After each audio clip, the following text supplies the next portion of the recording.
हे दोस्तों नमस्कार। एक बार फिर से स्वागत है आपके अपने यूट्यूब चैनल देव जी के ट्रिक्स में। तो दोस्तों हम लोग यहाँ पर डेली की तरह हिंदी का फुल टेस्ट लगाएंगे और आज प्रश्नों की संख्या यहाँ पर आपकी 60 रखी गई है। बहुत ही बढ़िया टेस्ट आपका है और चलते स्टार्ट करते हैं। गुड इवनिंग सभी को, गुड इवनिंग, गुड इवनिंग। जितने लोग जुड़ते जा रहे हैं सभी लोग वीडियो एक बार लाइक कर दीजिए, सभी लोग वीडियो लाइक कर दीजिए। इसके बाद क्लास को स्टार्ट करते हैं। गुड इवनिंग सभी को, गुड इवनिंग।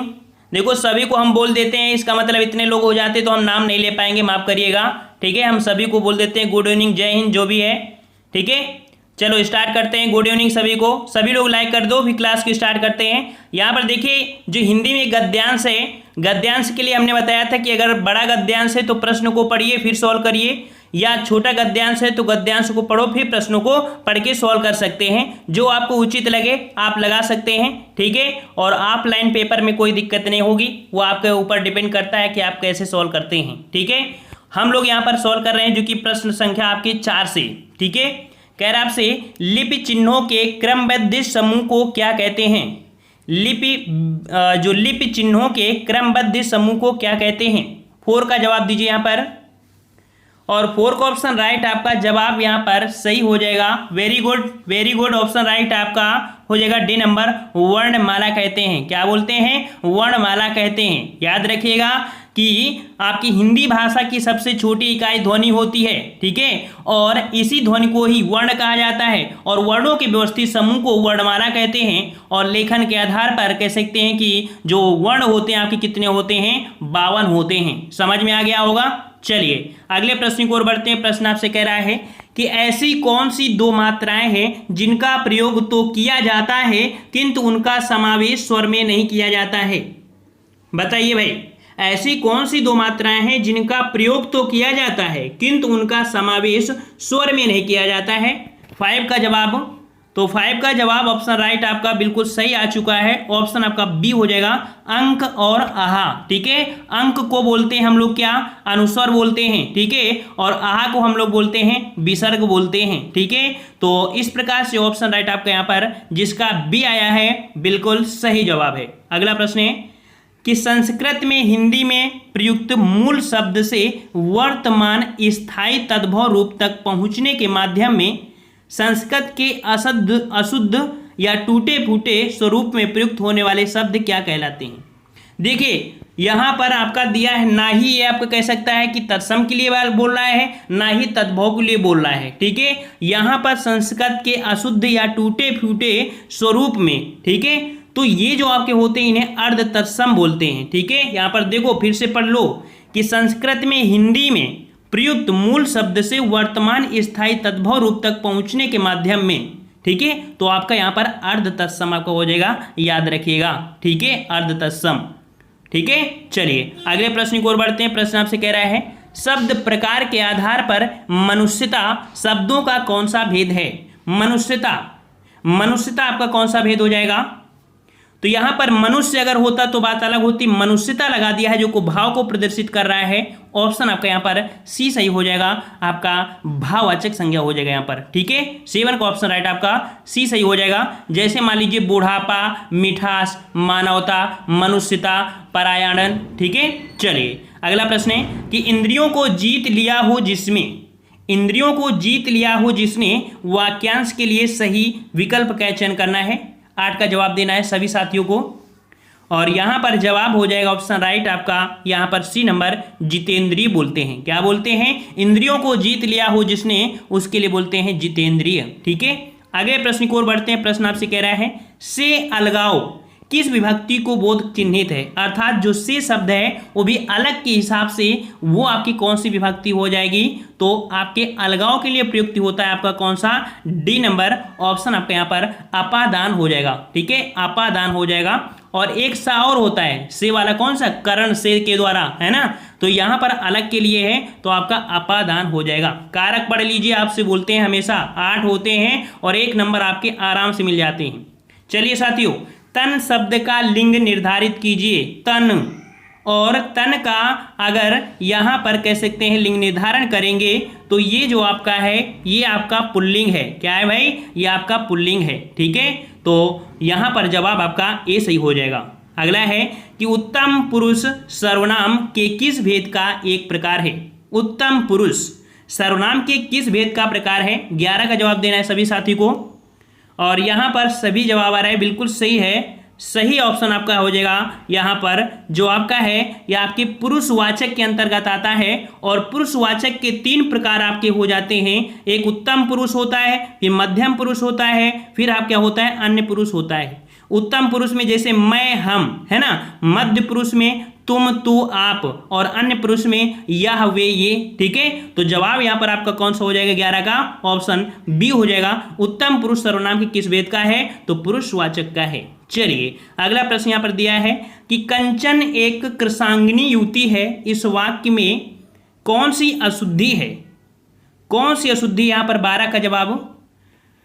तो वाक्य में देख सकते हैं जो चयन संबंधी अशुद्धि है, मतलब कि कृशांगिनी के साथ युति का प्रयोग अनुचित है। यहां पर शुद्ध क्या होगा, कंचन कृशांगिनी है।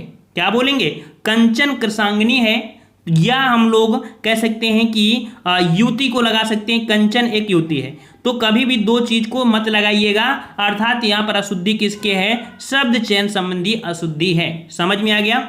चलिए अगला प्रश्न आपसे दिया गया यहां पर कि निम्नलिखित में से कौन सा अनौपचारिक पत्र का उदाहरण है।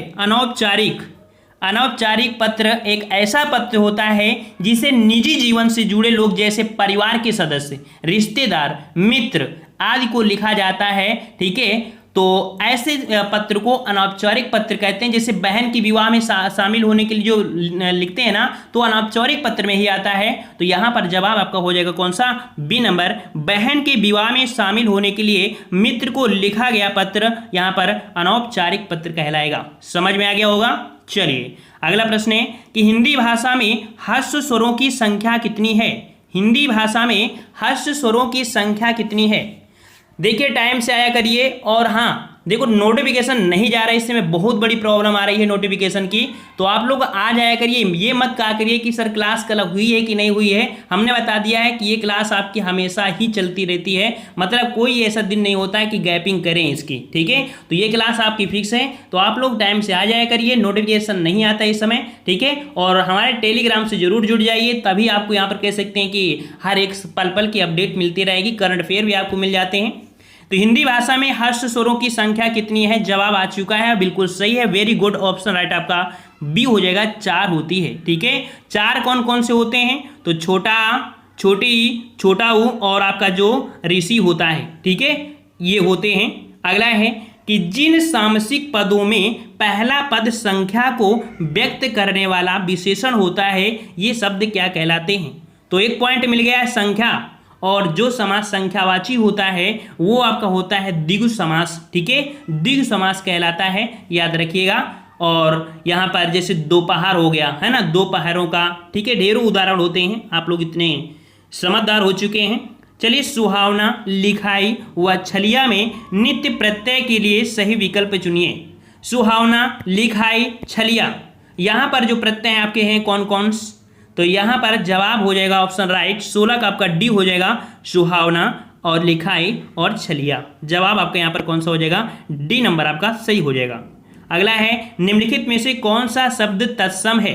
तत्सम का जवाब देना है 17 नंबर में, और तत्सम हो जाएगा ऑप्शन राइट आपका यहाँ पर, जो कि डी नंबर है, अमूल्य। ठीक है, अमूल्य जो आपका है ये आपका तत्सम है, और इसका तद्भव बनता है अमोल। क्या बनता है इसका तद्भव, अमोल बनता है, याद रखिएगा। ठीक है, मछली का तत्सम बनता है मत्स्य। ठीक है, माँ का बनेगा माता। ठीक है, और वहीं पर केला का बनता है कदली बनता है। समझ में आ रहा है। चलिए अगला है कि जो शब्द संस्कृत भाषा में उत्पन्न या विकसित हुए हैं क्या कहलाते हैं।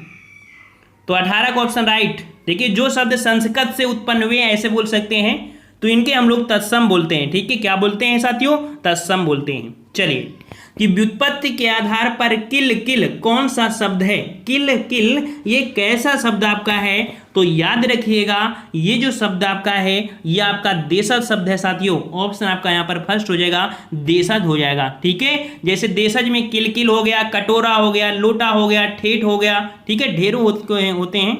चलिए अगला प्रश्न आपसे पूछा गया है कि अलमारी कौन सी भाषा का शब्द है। अलमारी बताना है साथियों, हमेशा से आपने पढ़ा होगा अलमारी, और अलमारी आपका होता है पुर्तगाली। बिल्कुल सही जवाब आ चुका है, ऑप्शन राइट आपका बी हो जाएगा, पुर्तगाली हो जाएगा। अगला प्रश्न पूछा गया आपसे कि जिन शब्दों का प्रयोग वाक्य को श्रव्य भावार्थ और बल प्रदान करने के लिए होता है लेकिन वे वाक्य के अंग नहीं होते हैं, क्या कहलाते हैं। देखो, भाव आदि को प्रदर्शित करते हैं लेकिन ये अंग नहीं होते हैं, इनको बोलते हैं हम लोग निपात बोलते हैं। जिसका जवाब डी आ रहा है, वेरी गुड, बिल्कुल सही जवाब है, ऑप्शन डी हो जाएगा, निपात बोलते हैं। क्या बोलते हैं, निपात बोलते हैं, ठीक है। और यहाँ पर निपात में जैसे आपने भी पढ़ा होगा, भी से कोई शब्द नहीं बनेगा लेकिन किसी के साथ जोड़ दिया जाएगा तो अर्थ बहुत ही सुंदर हो जाएगा, ठीक है। भी हो गया, जैसे आपका तो होता है, तक होता है, केवल होता है, ही शब्द होता है, मात्र होता है, इनको हम लोग निपात बोलते हैं। जो वाक्य को सुंदर बनाने के लिए और अर्थ निकालने के लिए प्रयोग किए हैं उनको निपात कहते हैं, याद रखिएगा। चलिए, दिए गए विकल्पों में से शुद्ध शब्द का चयन करिए। यहां पर शुद्ध शब्द आपका कौन सा हो जाएगा। चलिए, शुद्ध शब्द आपका हो जाएगा यहां पर 22 का ऑप्शन राइट। यहाँ पर जो दिया गया है, देखो मूल्यवान दिया है, तो यहाँ पर देखिए मूल्यवान क्या सही है, मूल्यवान क्या सही है, तो मूल्यवान जो आपका होता है वो आपका बड़ा मुंह होता है, तो ये तो गलत। क्लिष्ट दिया है, क्लिष्ट दिया है, क्लिष्ट नहीं होता है, क्लिष्ट होता है, ठीक है, तो ये गलत। ब्रह्म, ब्रह्म दिया है, क्या ब्रह्म सही है, नहीं, ब्रह्मा होता है, ठीक है, तो ये गलत। जवाब आपका हो जाएगा डी नंबर, जो पृथक है यहाँ पर बिल्कुल सही लिखा हुआ है। चलिए, अगला प्रश्न है कि दिए गए विकल्पों में से वह शब्द चुनिए जिसका प्रयोग सदा एक वचन में होता है। साथियों, हमने बहुत बार आपको बताया है, ये टॉपिक को पढ़ लीजिए। सदा एक वचन में प्रयोग होने वाला ये आपका है सदैव कौन सा, प्रत्येक शब्द, ऑप्शन आपका डी हो जाएगा। प्रत्येक शब्द जो होता है सदैव आपके एक वचन में ही प्रयोग होता है। चलिए, अगला है वाक्यों का वर्गीकरण कितने आधार पर किया जाता है। वाक्यों का वर्गीकरण कितने आधारों पर करते हैं। चलिए जवाब दीजिए, यहाँ पर फटाफट जवाब दीजिए, सुस्ती नहीं आना चाहिए। तो जवाब यहां पर आपका हो जाएगा ए नंबर। आपके दो प्रकार के होते हैं, ये दो प्रकार आपके कौन से, तो रचना के आधार पर और आपके अर्थ के आधार पर, ठीक है। चलिए, अगला प्रश्न पूछा गया है कि वे वाक्य सरल वाक्य कहलाते हैं जिनमें, हमने आपको वाक्य बताया था सरल वाक्य, मिश्र वाक्य, है ना, तो यहां पर बताना है सरल वाक्य क्या होते हैं। सरल वाक्य, तो जवाब आपका हो जाएगा यहाँ पर सी नंबर कि एक ही उद्देश्य और एक ही विधेय होता है जिसमें वो आपका सरल वाक्य होता है, याद रखिएगा, ठीक है। जैसे मोहन खेलता है, तो एक आपका कह सकते हैं यहाँ पर उद्देश्य हो गया, एक आपका विधेय हो गया। चलिए, अगला है कि प्रत्येक वर्ग का दूसरा चौथा वर्ण क्या कहलाता है। प्रत्येक वर्ग का दूसरा और चौथा वर्ण क्या कहलाता है। वेरी गुड, सभी लोग साथ में जवाब दीजिएगा। जवाब बिल्कुल सही आ रहे हैं, ऑप्शन आपके यहाँ पर फर्स्ट हो जाएगा। जिसमें प्रत्येक वर्ग का दूसरा और चौथा वर्ण होता है वो आपका महाप्राण व्यंजन कहलाता है, ठीक है, महाप्राण हो जाएगा, ऑप्शन राइट यहाँ पर फर्स्ट हो जाएगा। चलिए, अगला जवाब दीजिए कि उच्चारण की दृष्टि से संबल ध्वनि का कौन सा वर्गीकरण है। संबल, संबल, यहाँ पर संबल पृथक्कृत ध्वनि का उदाहरण हो जाएगा, ऑप्शन आपका यहाँ पर हो जाएगा आपका ए नंबर, संबल, ठीक है, आधा मतलब पृथक हो रहा है ना, ऑप्शन आपका यहाँ पर ये हो जाएगा।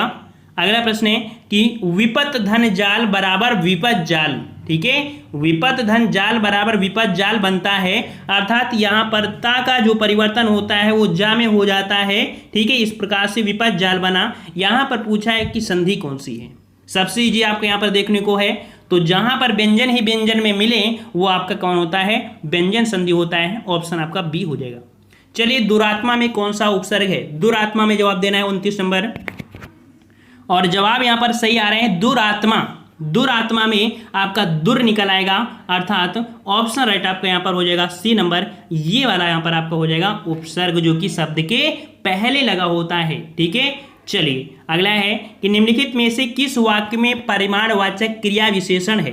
परिमाणवाचक क्रिया विशेषण, क्रिया विशेषण की बात कह रहा है, और क्रिया विशेषण यहाँ पर आपको हो जाएगा 30 को ऑप्शन यहाँ पर ऑप्शन आपका फर्स्ट हो जाएगा कि इस बार बारिश में बहुत ओले पड़े, यहां पर आपका क्रिया विशेषण आपका हो जाएगा। ठीक है, क्रिया विशेषण आपका हो जाएगा, इस बार बारिश में बहुत ओले पड़े। यहां पर बहुत शब्द क्या है, बहुत शब्द से बारिश होने की मात्रा ज्ञात हो रही है।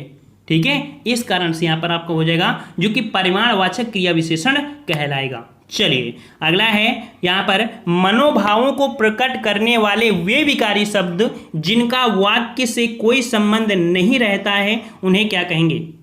मनोभावों को प्रकट करने वाले वे अविकारी शब्द जिनका वाक्य से कोई संबंध नहीं रहता है उनको हम लोग बोलते हैं क्या? उन्हें विस्मयादिबोधक अव्यय बोलते हैं, याद रखिएगा। ठीक है, ये मनोभावों को प्रकट करते हैं जो आपके विस्मयादिबोधक अव्यय होते हैं। ठीक है, चलिए अगले प्रश्न की ओर बढ़ते हैं। कह रहा वे भ्रष्टाचार के प्रबल विरोधी थे, वाक्य में सर्वनाम का कौन सा प्रकार है? वे भ्रष्टाचार के प्रबल विरोधी थे। 32 का जवाब देना है सभी लोग। एक बार वीडियो को शेयर कर दीजिए, सभी लोग एक बार वीडियो को शेयर करें और सभी लोग लाइक करें, सभी लोग वीडियो लाइक करें।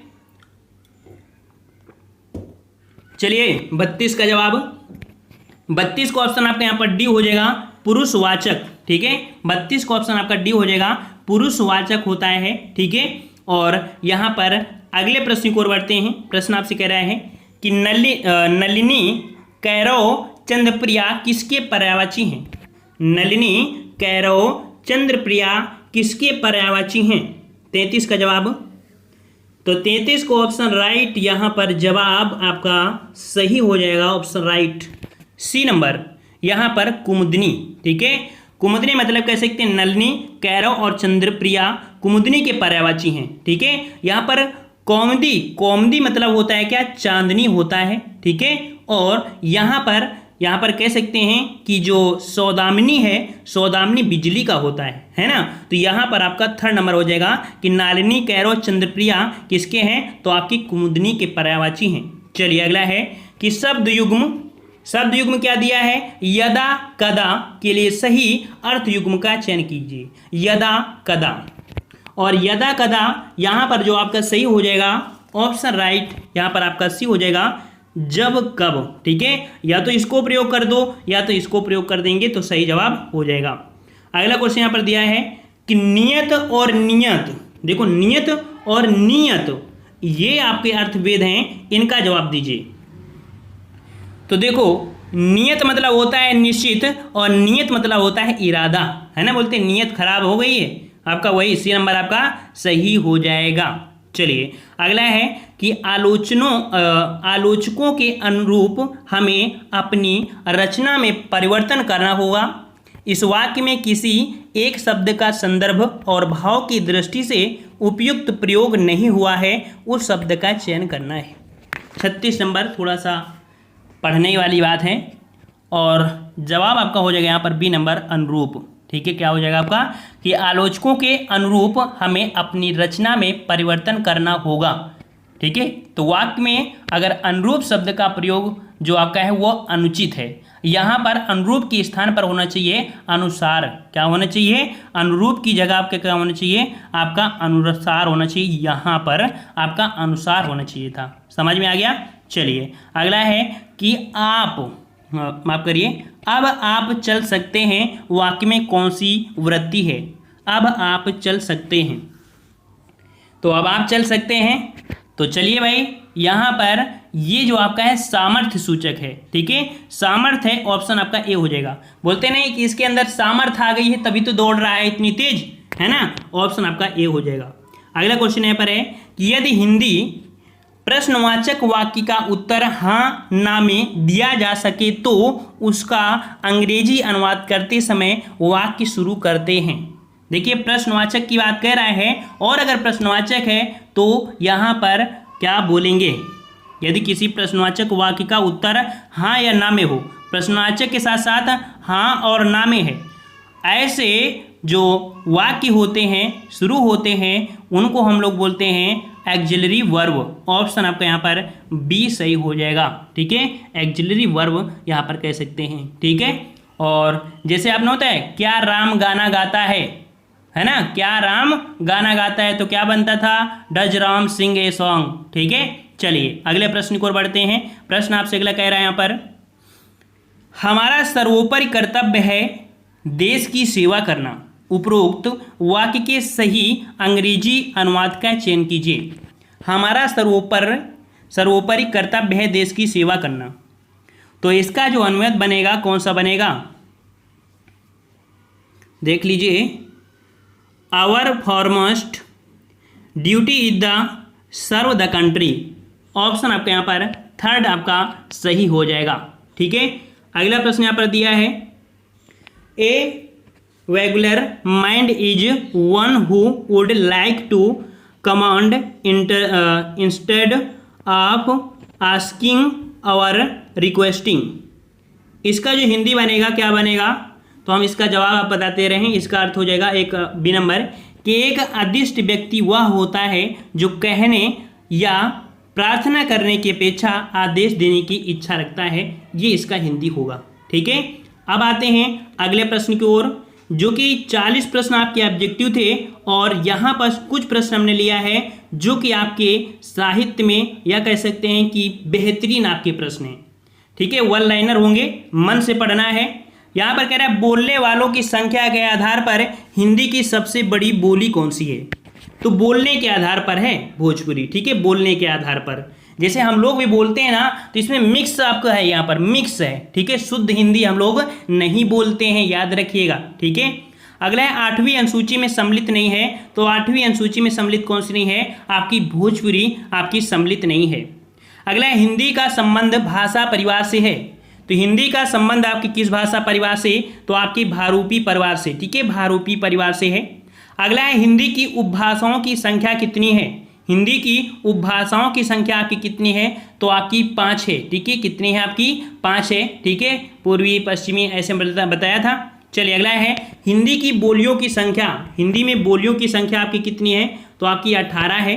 देवनागरी जो आपकी लिपि का विकास हुआ है वो किस लिपि से हुआ है, देवनागरी लिपि का विकास आपकी ब्राह्मी लिपि से हुआ, याद रखिए। अगला है सौर सेनी हिंदी से विकसित है, सौर सेनी हिंदी से विकसित है, तो देखो सौर सेनी के अंतर्गत आपकी राजस्थानी हिंदी, पश्चिमी हिंदी, गुजराती, ये आपकी सौर सेनी से आपकी विकसित हुई है। अगला है मानक हिंदी का आधार क्या है, मानक हिंदी का आधार, और मानक हिंदी का आधार क्या होता है, खड़ी बोली होता है। आप हर एक टेस्ट में आप ये प्रश्न पढ़ रहे होंगे, इसी कारण इन प्रश्नों को हम पढ़ा रहे हैं, और ऐसे प्रश्न आपको पढ़ना अनिवार्य है अगर आपको अपनी हिंदी को मजबूत करना है।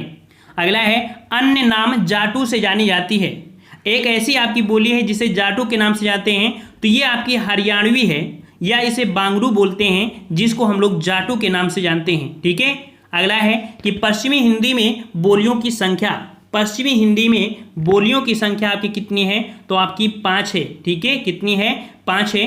अगला है कि पूर्वी हिंदी का विकास हुआ है, पूर्वी हिंदी का विकास, तो पूर्वी हिंदी का विकास हुआ है आपके अर्ध मगधी से हुआ है।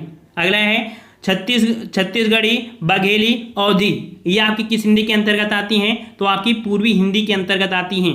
अगला है बिहारी हिंदी विकसित है, बिहारी, और बिहारी हिंदी जो विकसित हुई है आपके मगधी अपभ्रंश से। ठीक है, मगधी अपभ्रंश से।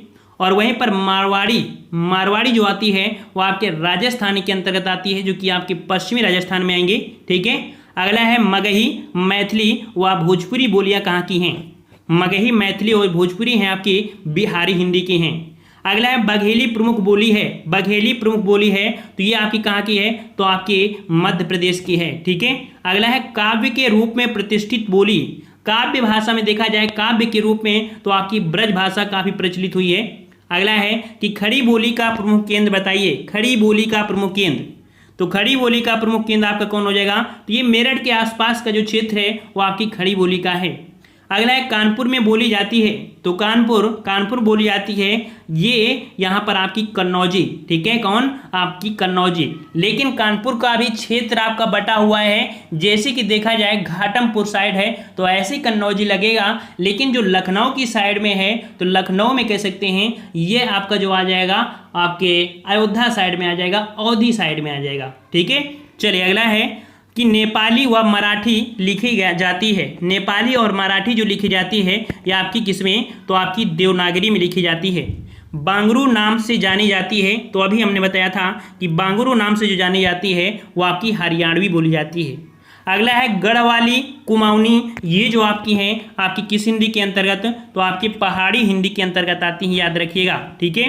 नेपाली जो आती है ये भी आपकी पहाड़ी हिंदी के अंतर्गत ही आती है, ठीक है। अगला है लखनऊ, रायबरेली, फैजाबाद में बोली जाने वाली बोली आपकी कौन है, तो देखो लखनऊ, रायबरेली और फैजाबाद, तो यहाँ पर लखनऊ, रायबरेली और फैजाबाद अर्थात अयोध्या, अयोध्या मतलब अवधि हो जाएगा। अगला है कि मुरादाबाद बोली क्षेत्र में आता है, मुरादाबाद, तो मुरादाबाद में आपकी खड़ी बोली क्षेत्र में आता है। अगला है काव्य में खड़ी बोली के प्रथम प्रयोक्ता माने जाते हैं, काव्य में खड़ी बोली के प्रथम प्रयोक्ता माने जाते हैं आपके अमीर खुसरो, ठीक है, अमीर खुसरो। अगला है कि अपभ्रंश का वाल्मीकि कहा जाता है, अपभ्रंश का वाल्मीकि, और अपभ्रंश का वाल्मीकि किसे कहते हैं, तो आपके स्वयंभू को बोलते हैं, स्वयंभू को। अगला है कि रामचरित पर आधारित स्वयंभू की रचना, रामचरितमानस पर आधारित स्वयंभू की जो रचना है वो आपकी कौन है, तो पौम चरित्र, ठीक है, पौम चरित्र, ये बहुत बार आपका प्रश्न पूछा गया है। अगला है हिंदी का प्रथम महाकाव्य, हिंदी का प्रथम महाकाव्य कौन सा है, तो आपका पृथ्वीराज रासो है। अगला है कि पृथ्वीराज रासो महाकाव्य के रचयिता कौन है, तो आपकी चंद बरदाई हैं, ठीक है, चंद बरदाई। और अगले हैं यहाँ पर हिंदी साहित्य का बड़ा महाकाव्य कौन है, तो हिंदी साहित्य का बड़ा महाकाव्य पद्मावत है, जिसके राइटर हैं आपके जायसी। अगला है हिंदी का सर्वश्रेष्ठ महाकाव्य, तो सर्वश्रेष्ठ महाकाव्य आपका है रामचरितमानस, जो कि आपकी तुलसीदास द्वारा कृत है। वहीं पर भोजपुरी भाषा के शेक्सपियर किसे कहा जाता है, तो भोजपुरी भाषा के शेक्सपियर किसे कहा जाता है, तो आपके भिखारी ठाकुर कहा जाता है, ठीक है, भिखारी ठाकुर कहा जाता है।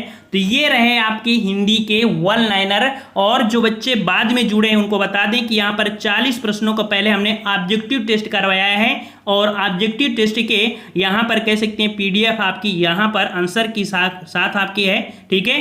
तो यहाँ पर वन लाइनर है, इस कारण से आपकी PDF आपको टेलीग्राम पे मिल जाएगी, और लगभग जितनी भी PDF आपकी थी यूपीएसआई की और आपके लेखपाल की और संबंधित आरओ की हमने प्रोवाइड करा दिया है, तो उन्हें डाउनलोड कर सकते हैं। और डेली का डेली टेस्ट लगाइए भाई, और साथ में नोटिफिकेशन नहीं आ रहा है, बहुत समस्याएं हैं, हम कुछ नहीं कर सकते हैं इसके लिए, तो आप लोग डेली का डेली टाइम से आया करिए और टेलीग्राम से जुड़ जाइए, ताकि वहाँ पर लिंक आपको मिल जाए। हाँ, PDF जरूरी नहीं कि रोज का रोज PDF आपको मिल पाए, क्योंकि उसमें समय देना पड़ता है सब कुछ, ठीक है। तो आप लोग टेलीग्राम से जरूर जुड़िए। और नेक्स्ट क्लास जो आपकी है 9:30 बजे से यूपी स्पेशल है, यूपी स्पेशल पढ़ लीजिए, अभी पढ़ लोगे तो आपको फायदा मिल जाएगा। बेहतरीन तैयारी आपकी यूपी स्पेशल की चल रही है, एक बार देख कर चलो, ठीक है। अभी पढ़ लोगे तो आगे आपको दिक्कत नहीं होगी, ठीक है। एक बार सभी लोग वीडियो को लाइक कर दीजिए, जितने लोग जुड़े थे सभी लोग वीडियो को लाइक करके ही जाइएगा, ठीक है। आज की वीडियो में इतना ही, मिलते हैं आपको 9:30 बजे आपकी यूपी जीके में, और लिंक आपको डिस्क्रिप्शन बॉक्स में देखने को मिल जाएगी, उसे क्लिक करके आप जुड़ सकते हैं, ठीक है। धन्यवाद, जय हिंद, जय भारत।